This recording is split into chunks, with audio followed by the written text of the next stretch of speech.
দর্শক মণ্ডলী, আজকের আন্দোলনের চিত্র এটি। ছাত্ররা যখন বিক্ষোভ সমাবেশে যোগ দিতে মাঠে নেমেছিল, ঠিক তখনই কিন্তু পুলিশ তাদেরকে আটক করে প্রিজন ভ্যানে তুলতেছিল। ঠিক সেই সময় একজন মাকে দেখতে পাচ্ছেন, তার নিজের ছেলেকে ছাড়িয়ে নেওয়ার জন্য আপ্রাণ চেষ্টা করেও শেষ পর্যন্ত কিন্তু ছাড়িয়ে নিতে পারেনি। দর্শক মণ্ডলী, আজকে ঘটে যাওয়া বাংলাদেশের সর্বশেষ আপডেট সংবাদগুলো একের পর এক। দর্শক মণ্ডলী, আজকে বাংলাদেশে ঘটে যাওয়া সর্বশেষ আপডেট সংবাদগুলো দৈনিক ইত্তেফাক থেকে আপনাদের সামনে আমি এক এক করে তুলে ধরবো। আপনারা অবশ্যই ভিডিওটি ধৈর্য সহকারে সম্পূর্ণ দেখবেন।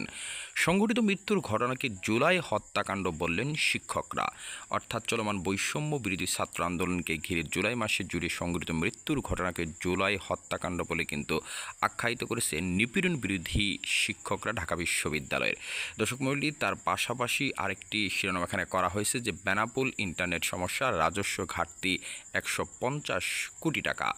অপরদিকে আওয়ামী লীগের সাধারণ সম্পাদক ওবায়দুল কাদের বলেছেন যে কোমলবর্তী শিক্ষার্থীদের কাঁধে বন্দুক রেখে সরকারকে নিশানা করেছে বিএনপি।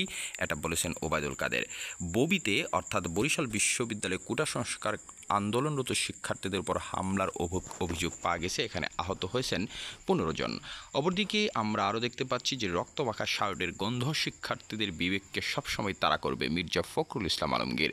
কোটা সংস্কার আন্দোলনের সমন্বয়কারীদের ডিবি কার্যালয়ে তুলে নিয়ে চাপ প্রয়োগ করে নির্যাতনের মাধ্যমে কর্মসূচি প্রত্যাহার করানো হয়েছে বলে কিন্তু অভিযোগ করেছেন বিএনপির মহাসচিব মির্জা ফখরুল ইসলাম আলমগীর। আরেকটি নিউজ আমরা দেখতে পাচ্ছি, চট্টগ্রামে শিক্ষার্থী পুলিশ সংঘর্ষ, টিয়ার শেল নিক্ষেপ এবং এখানেও কিন্তু অনেকেই হতাহতের ঘটনা ঘটেছে। তার পাশাপাশি আপনারা আরেকটা ছবি দেখতে পাচ্ছেন যে পুলিশ একটি ছাত্রকে ধরে নিয়ে যাচ্ছে। এটি হলো পল্টন ইসিবি চত্বরে আন্দোলনকারীদের উপর লাঠিচার্জ, মিরপুর ধানমন্ডি থেকে আটক 20। দর্শক মণ্ডলী, শাফিন আহমেদের মরদেহ দেশে ফিরল। আপনারা জানেন যে ব্যান্ড তারকা শাফিন আহমেদ মারা গিয়েছিলেন, তাকে কিন্তু আজকে দেশে আনা হয়েছে যুক্তরাষ্ট্র থেকে।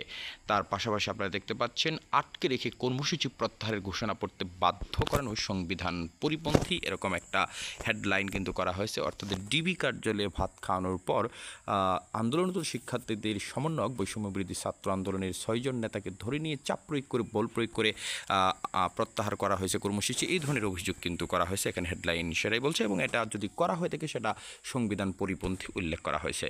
দর্শক মণ্ডলী, তার পাশাপাশি বাংলাদেশ শিক্ষার্থীদের বিক্ষোভ কি বিপ্লবের রূপ নিচ্ছে, এই ধরনের একটি নিউ ইন্ডিয়ান এক্সপ্রেসের একটা প্রতিবেদন প্রকাশিত হয়েছে, সেখানে এই ধরনের কথা বলা হয়েছে। যাই হোক, এই বিষয়গুলোতে আপনাদের মূল্যবান মন্তব্য অবশ্যই কমেন্ট বক্সে লিখে জানাবেন। আর পরবর্তী আপডেট পেতে আমাদের এই চ্যানেলটিকে সাবস্ক্রাইব করে বেল আইকনটি বাজিয়ে সাথেই থাকবেন। ধন্যবাদ সবাইকে। আসসালামু আলাইকুম।